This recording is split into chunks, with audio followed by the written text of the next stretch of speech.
నమస్తే, welcome to I dream. నా పేరు ప్రసాద్.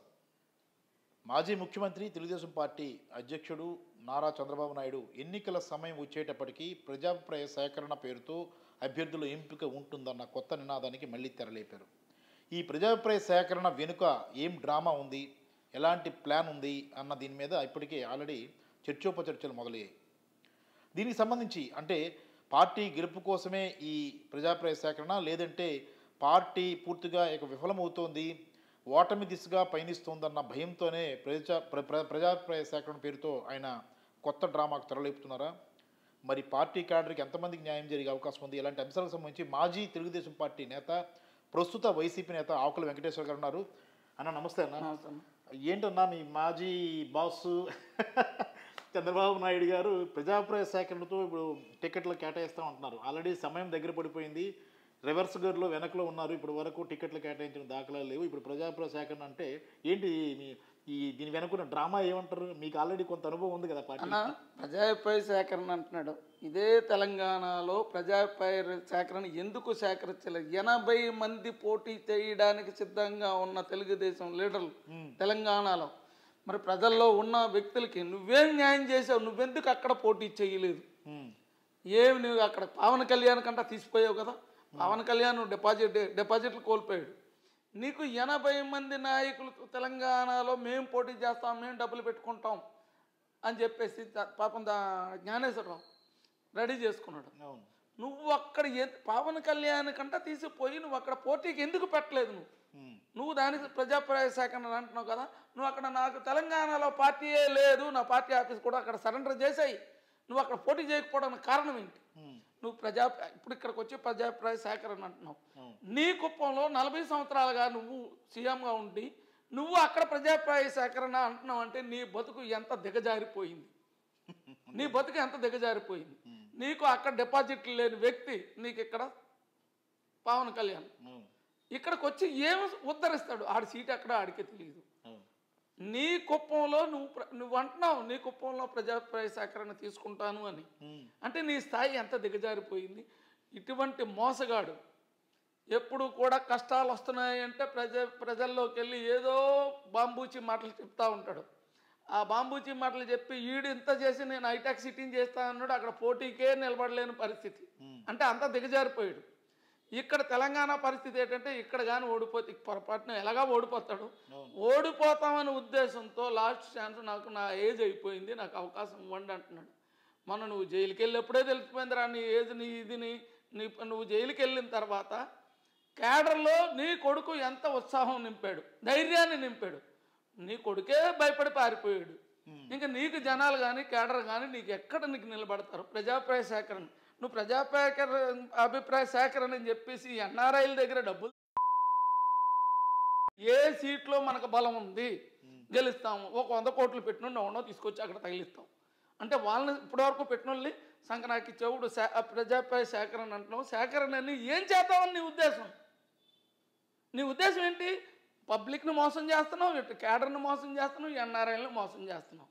డబ్బు పెట్టేవాళ్ళని నీకు కావాలా? ఇప్పుడు డబ్బు ఎందుకంటే పవన్ కళ్యాణ్కి సీట్ ఇవ్వాలంటే ఇక్కడ మనం గెలుస్తామంటే ఆడిని సంకనాకి ఇస్తాం. ఆడు ఎలాగా సంకనాకి పోయాడు, ఆడు ఎక్కడ పోటీ చేస్తాడో అడిగి తెలియదు. డిపాజిట్లు రాని వ్యక్తికి నీకు సపోర్ట్ అంటేంటారా? డిపాజిట్లు ఇక్కడ నేను చెప్తున్నానండి. పవన్ కళ్యాణ్కి ఇచ్చిన సీట్లో ఆడి సీట్ ఆడు ముందుకు వెళ్ళమనండి. పవన్ కళ్యాణ్ అనే వ్యక్తి ఆడి సీట్ ఆడు గెలిస్తే చంద్రబాబు నాయుడికి సపోర్ట్. ఇండిపెండెంట్ ఎవడన్నా పోటీ చేతి గెలుస్తారండి. ఈడేందండి మా కాపులు మా దీన్ని చెడబుట్టాడు, వాడికి తాకట్టు. నేను ఒరే నాయనా నేను ఆడి దగ్గర మోసపోయాను రా, ఆడి మాటలకు నమ్మవద్దురా అని చెప్పేసి నేను మొత్తుకుంటున్నా ప్రతి దీనిలో. అవును, పవన్ కళ్యాణ్ మీరు చెప్తున్నారు, నేను చంద్రబాబు వాళ్ళు మోసపోయిన మీరు చెప్తున్నారు. అదే సామాజిక చంద్రబాబు నాయుడు నాకు మోసం చేయలేదని చెప్పమనండి ఆడి కొడుక్కి. ఆడికి నేను సవాళ్ళు ఇస్తున్నా. అరే నీకు ఇంకో నేను ఏ కేసుల్లో నేను చంద్రబాబు నాయుడు వెనకాల ఏం లేను, పార్టీ కేసులే కదా. 33 సంవత్సరాలు పనిచేసి జూబ్లీహిల్స్లో జెండా కట్టి జూబ్లీహిల్స్లో పోటీ చేస్తే నాకు ఇచ్చిన విలువేంట్రా నువ్వు? నిన్ను నమ్ముకున్నాడు నాకే ఇవ్వలేదు. ఇప్పుడు పవన్ కళ్యాణ్ అనేడు వాడు సంకనాకుతున్నావు.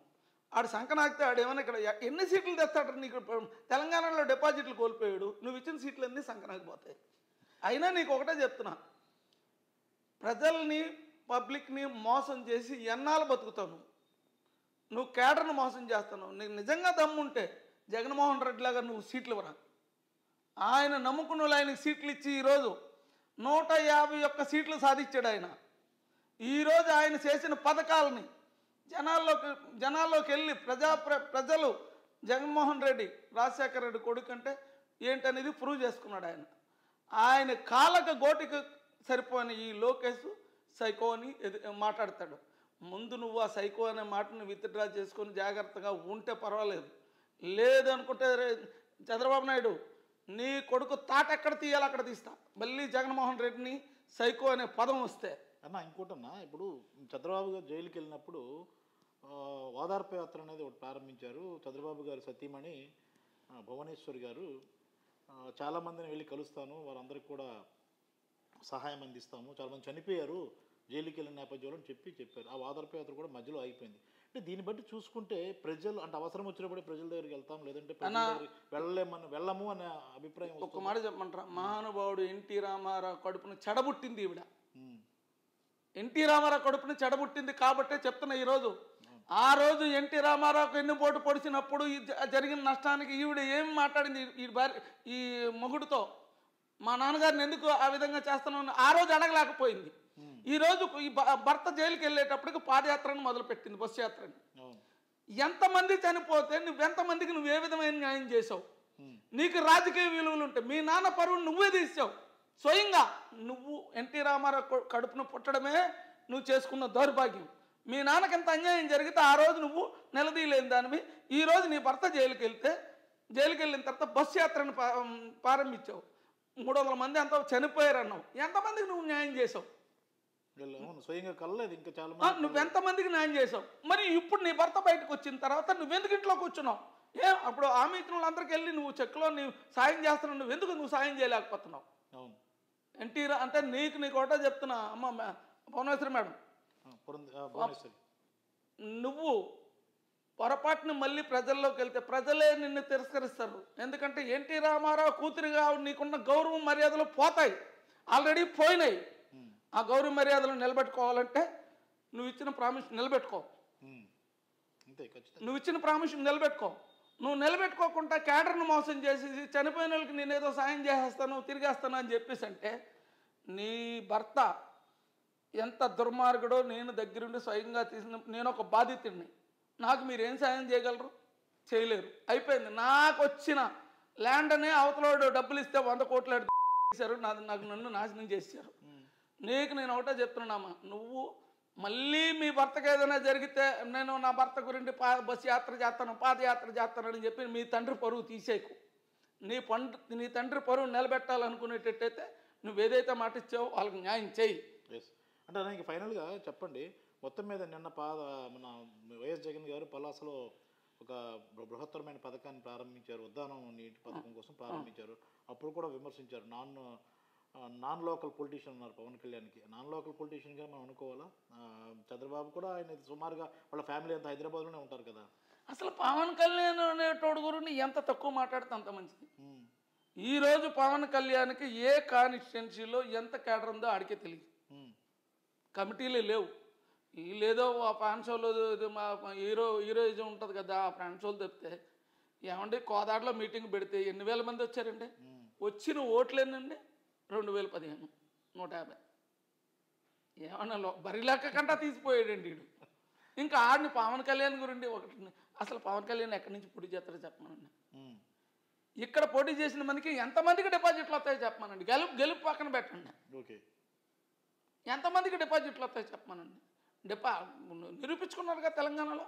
ఇంక ఇక్కడ పవన్ కళ్యాణ్ గురించి ఎక్కువగా మాట్లాడుకోవడం ఏంటండి? ఇప్పుడు చంద్రబాబు నాయుడు గత్యంతరం లేక పవన్ కళ్యాణ్, అదే పవన్ కళ్యాణ్ బండబూతులు తిట్టాడు లోకేష్ని చంద్రబాబుని. మామూలు తిట్లు కాదు అది. ఊగిపోయేవాడు, ఊగిపోయేవాడు. మరి పవన్ కళ్యాణ్ సంకనాకుతున్నారేంటి అంటే అంతకన్నా ఇప్పుడు పవన్ కళ్యాణ్ సంకనాకడానికి కారణం ఏంటంటే ఆడేదో ఓట్లు పడిపోతాయి, ఆడికే డిపాజిట్లు రావు, మీకేం ఉపయోగపడతాడు? పవన్ కళ్యాణ్ గురించి ఎంత తక్కువ మాట్లాడుకుంటుంది మంచిదండి. రైట్. మొత్తం మీద అయితే ప్రజాప్రయ సేకరణ అనేది కంప్లీట్గా ఒక మోసానికి 100% 1000% మోసానికి తెరదించిందే. ఇప్పుడు తెలంగాణలో పార్టీ మూసేసుకున్నాడు. ఇప్పుడు ఆంధ్రాలో ఇదిగానే ఎడితే మనోడితో లోకేష్ గారు పాలమ్ముకోవాలా, మనోడితో ఇడేమో ఆడుకోవాలా. అంతేనా? 100% నేను చెప్తాను కదా, తెలంగాణ క్యాడర్ కంటే ఇక్కడ ఏమైనా క్యాడర్ ఉందండి? వీడు ఎంతమందిని మోసం చేస్తారండి? వీడు వెనకాల తిరిగినుండే కదా. నేను దయచేసి ప్రజలకు నేను ఒకటే కోరుకుంటున్నా, ఇటువంటి మోసగాడిని మళ్ళీ మోసగాడి మాటల్లో ట్రాప్లోకి వెళ్ళిపోయి మీరేదో ఆడికి ఓట్లు వేస్తామని ఆశించకండి. నెక్స్ట్ తెలుగుదేశం క్యాడర్కి నేను ఒకటే విన్నవించుకుంటున్నా, వీడు వెనకాల తిరిగి మీ జీవితాలు నాశనం చేసుకోకండి. ఇంకా బయటకు రండి, బయటకు వచ్చి జగన్మోహన్ రెడ్డికి సపోర్ట్ చేస్తారు, మీ ఇష్టం ఎవరికైనా. కానీ ఒకటి, పథకాలు అనేది ప్రజలకి అందుబాటులోకి తీసుకొచ్చింది జగన్మోహన్ రెడ్డి. 100కి 99%, నేను ఇంతకుముందు 98 అన్న, 99% అమలు చేసి తీరాడు. కాబట్టి అన్ని కులాలని సమానంగా కలుపుకెళ్ళి అందరికీ న్యాయం చేసిన వ్యక్తిగా చెప్తున్నా, చంద్రబాబు నాయుడికి దమ్ముంటే నేను ఈ పథకం నేను సక్సెస్ చేశానని చెప్పమనండి. ఆయనకంటూ ఒక పథకం లేదు, ఆయనకంటూ ఒక పథకం లేదు. ఈయన ఆ పథకాలకి పబ్లిక్కి ఆకర్షిస్తున్నాయి. ఈయన దగ్గర ఉంటే అందరికీ న్యాయం జరుగుతుందనే ఉద్దేశంతో నేను వైఎస్ఆర్ కాంగ్రెస్ పార్టీలో చేరడం జరిగింది. నేను క్యాడర్ కానీ పబ్లిక్ అని వాటర్ మహేశాలు కానీ చెప్పవలసింది ఒకటే, చంద్రబాబు నాయుడు మోసాలకు మీరు బలిపశు అవ్వద్దు. రైట్ అన్న, థ్యాంక్ యూ అన్న. ఇది విన్నాం కదా, ఆకుల వెంకటేశ్వరరావు ఫైర్ బ్రాండ్ మొన్నటి వరకు తెలుగుదేశం పార్టీలో ఉండి అక్కడ బలై వైసీపీలో చేరారు. ఆయనైతే తెలుగుదేశం పార్టీ క్యాడర్ను, నాయకుల్ని, క్రియాశీల కార్యకర్తలని వేడుకుంటున్నారు. మరోసారి చంద్రబాబు మాయలో పడకండి అని కూడా చెప్తున్నారు. ప్రజలకు కూడా విన్నవిస్తారు, పొరపాటున చంద్రబాబుకు ఓటు వేస్తే అది మురిగిపోతుంది, ఉపయోగపడదు అనేది కూడా స్పష్టంగా చెప్తున్నారు. ముఖ్యంగా పూర్తి స్థాయిలో ప్రజాభివృద్ధికి కృషి చేస్తున్న జగన్మోహన్ రెడ్డికి సపోర్ట్ చేయండి అంటూ కూడా విన్నవిస్తున్నారు.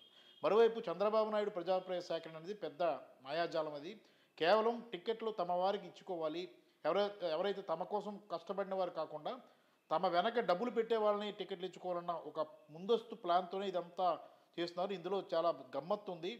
ఇది ఖచ్చితంగా బూమ్రాంగ్ అవుతుందన్న అభిప్రాయాన్ని కూడా ఆయన వ్యక్తం చేస్తున్న పరిస్థితి కనిపిస్తుంది. కెమెరామెన్ మూర్తితో ప్రసాద్, ఐడ్రీ మీడియా, విశాఖపట్నం.